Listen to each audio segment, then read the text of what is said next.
Dinheiro na Bíblia. Princípios bíblicos sobre finanças que você deveria conhecer e praticar. A Bíblia ensina como usar o dinheiro de modo inteligente. Porque Deus falou muito sobre dinheiro na Bíblia. Ele sabia que as finanças seriam algo importante em nossa sociedade.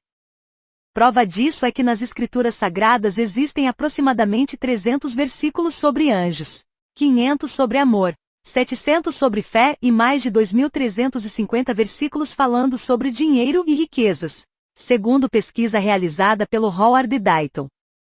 Mas, se a maior parte da população brasileira é cristã, por que muitos ainda vivem atolados em dívidas e com a vida financeira totalmente desequilibrada? Simples. Porque muitos não conhecem ou não praticam os princípios bíblicos sobre finanças.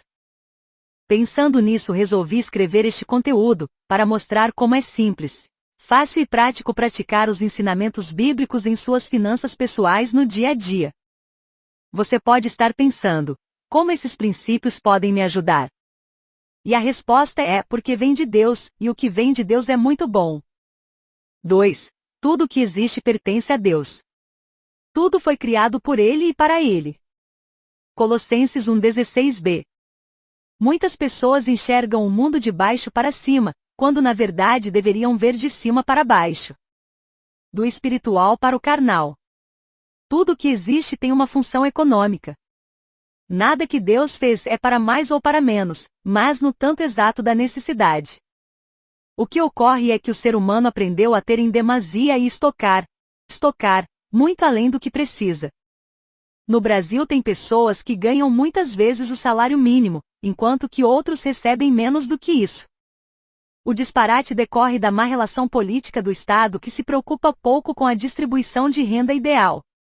Aquela que se justa daria para que todas as pessoas fossem igualmente tratadas. Isso é o que chamamos justiça social. Mas como a justiça social é uma utopia por aqui, o jeito é apelar ao Pai da Justiça, sentar e ouvi-lo, entender seus sábios conselhos sobre como investir o pouco que ganho, e ainda sobrar um pouquinho no final do mês. 3. Não esbanje ou desperdice. Se, pois, não vos tornastes fiéis na aplicação das riquezas de origem injusta, quem vos confiará a verdadeira riqueza? Lucas 16:11. É muito comum as pessoas receberem dinheiro, e já irem ao supermercado e saírem comprando tudo que veem, sem se preocupar com a real necessidade. Quando for fazer compras, faça uma listinha. Procure comprar apenas o que for necessário e urgente. Aquilo que consumirá nos próximos dias, que cabem em poucas sacolas e que o preço esteja bom. Aproveite as promoções. Sempre existem promoções em supermercados, principalmente do item mais caro, as frutas. Pense um pouco. Quantos quilos de fruta pagam um pacote de feijão ou arroz? Então o preço das frutas é um grande vilão na mesa do brasileiro. Logo é preciso tomar muito cuidado com esse item. Nós comemos todos os dias. Então a primeira e mais importante tarefa é observar quanto vou gastar com a alimentação. 4. Não ajuntar. Não ajunteis tesouros na terra, onde a traça e a ferrugem tudo consomem, e onde os ladrões minam e roubam. Mas ajuntai tesouros no céu, onde nem a traça nem a ferrugem consomem, e onde os ladrões não minam nem roubam. Mateus 6:19-20. Em épocas de crise, é muito comum as pessoas comprarem para estocar, ocasionando o aumento do preço do produto, porque a indústria não consegue repor com tanta velocidade quanto é a demanda. Quanto mais um produto demora a vender, mais seu preço se mantém. Isso é uma lei natural da oferta e procura. Tem gente que faz compras para um mês, mas o melhor seria que comprasse para uma semana. Muitos alimentos são caros e fazem mal, porque o homem foi aprendendo a consumir porcaria, principalmente açúcar. É uma questão de saúde pública os males causados pelo açúcar, sem falar do diabetes. É preciso educação alimentar. No Brasil deveria ser ensinado a educação alimentar nas escolas, mas isso traria enorme prejuízo às empresas, que não conseguiriam mais vender seus deliciosos produtos adocicados, e pior, onde iriam parar os planos de saúde, consultas médicas e o valor estratosférico dos remédios, se as pessoas apenas cortassem o açúcar de sua alimentação?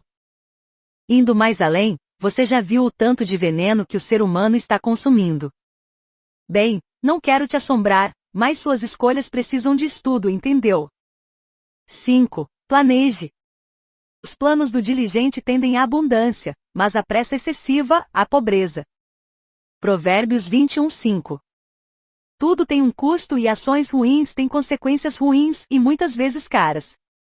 A Bíblia nos convida a estabelecer metas de conduta, para que possamos ter uma vida saudável e próspera. Muitas pessoas fazem planos de ter uma casa, um carro, morar no exterior, ter uma robusta poupança. Mas o dia de amanhã é incerto e pertence ao Criador. Logo, o imprevisível pode ocorrer e seus planos não se concretizarem. Ninguém espera morrer de uma hora para outra e por isso muitos planos.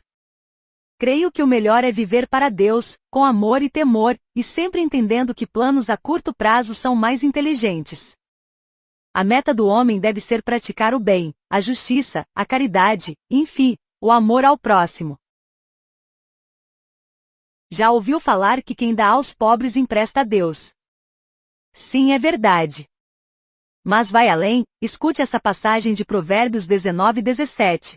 O que se compadece do pobre empresta ao Senhor, que lhe retribuirá o seu benefício. Provérbios 19:17. E se atrelarmos esse pensamento ao que está em Salmos 41:1. Bem-aventurado é aquele que atende ao pobre, o Senhor o livrará no dia do mal. É isso mesmo, quem ajuda o necessitado, o Senhor o livrará no dia mau. Sabe o que quer dizer? Que quando você estiver doente, o Senhor vai te curar, que quando forem te assaltar ou fazer alguma sorte de mal, Deus não vai deixar. Fazer o bem ao necessitado é um seguro de vida com o carimbo de Deus. E sabe o que é melhor? Não existe qualquer condição pessoal, basta fazer o bem. E o contrato está valendo. 6. Questione suas necessidades. Porque onde estiver o teu tesouro, aí estará também o teu coração. Mateus 6:21. A indústria aprendeu a criar necessidades por meio de propagandas que visam o subconsciente. Muitas vezes são subliminares que nem sequer o sujeito percebe que está sendo influenciado a se tornar um consumidor passivo de determinado produto ou marca. Principalmente as crianças estão expostas à maior selvageria industrial, são de brinquedos a marcas caras, que a indústria deseja impor aos pais, a casa fica cheia de brinquedos, que são comprados e largados imediatamente. É preciso que a pessoa se questione sobre a real necessidade de adquirir uma mercadoria. Qual a vantagem prática para a sua vida? E nunca se precipitar ao comprar alguma coisa sem os devidos cuidados. A Bíblia nos dá a ideia da utilidade prática de uma aquisição, diz: examina uma propriedade e adquire-a, planta uma vinha com o fruto de suas mãos. Provérbios 31:16. O consumismo e o supérfluo são uma tendência do homem nos tempos atuais. Palavras como só hoje, uma vez na vida. Não custa nada são entradas perfeitas para a aquisição de mercadorias desnecessárias, e que só vão ocupar espaço. A fantasia mental é um inimigo sagaz. Quantas pessoas compram esteiras de academia que ficam num lugar da casa ocupando espaço, até que são descartadas? Muitas vezes levamos bichinhos para nossas casas, muito fofos e lindos, como por exemplo, minha vizinha de apartamento que não resistiu a um lindo cachorrinho da raça São Bernardo. Algum tempo depois a vi com uma pá na mão e saquinhos recolhendo as fezes do animal. Que graça tem ser escravo de uma situação, a troco de uma ideia criada de o melhor amigo. Por trás de frases de efeito está muitas vezes o sofrimento. Criar um animal pode ser bacana, bonito e até simpático, mas os animais requerem atenção, cuidados e amor. Mas até onde uma pessoa deve comprar um animal sem pensar no que as propagandas não mostram?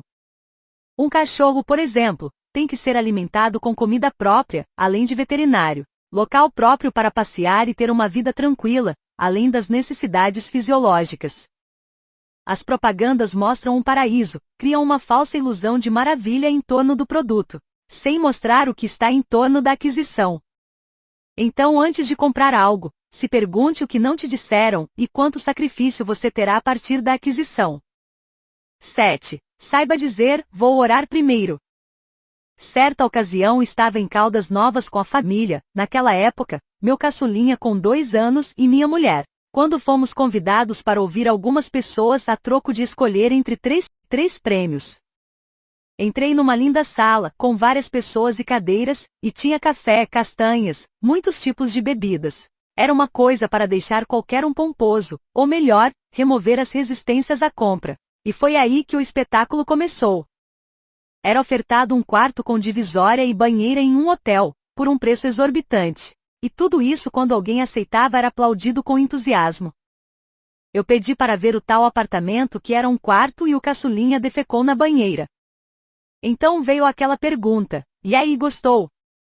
Vamos fechar. Ao que respondi: vou orar primeiro, não estou bem certo, a princípio não.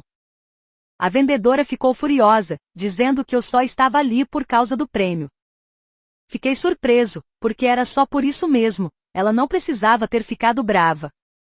Ganhei um belo jantar, até hoje ainda me lembro.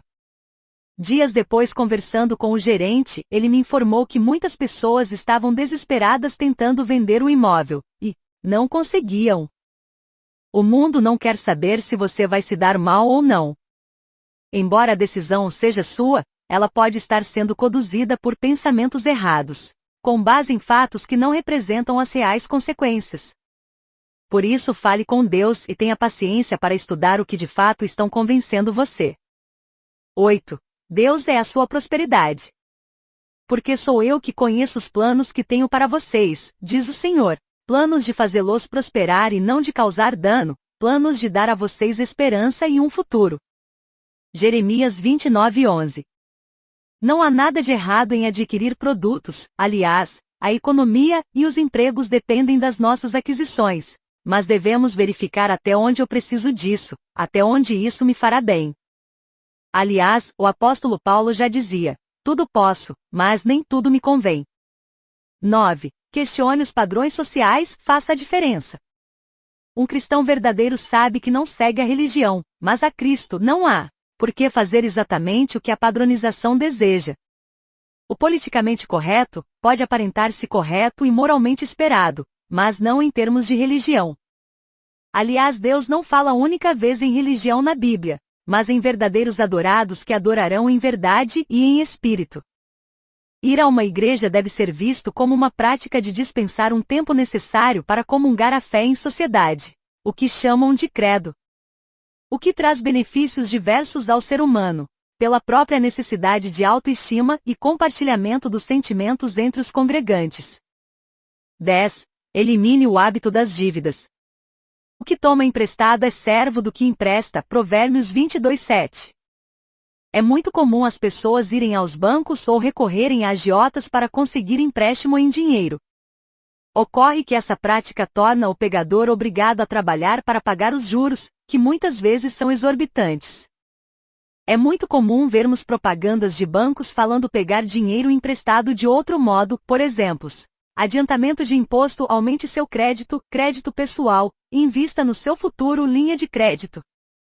Geralmente nomes que querem passar ao consumidor a sensação de que ele está no controle, e é uma pessoa importante, em condições de lhe ser confiado aquele empréstimo.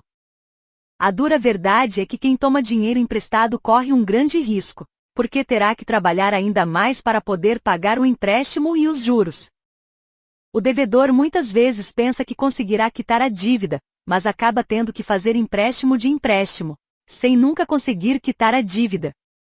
Do que é aconselhável em determinados casos que recorra à justiça para conseguir bloquear a cobrança e refazer a dívida de modo justo. Ou seja, quando a conta não é salário, melhor parar de tentar pagar. A Bíblia é terminantemente contra o pegar emprestado, mas há ocasiões que isso não é possível. Então procure o empréstimo com menor taxa real de juros, ou seja, veja se não há juros embutidos, como serviços e seguro.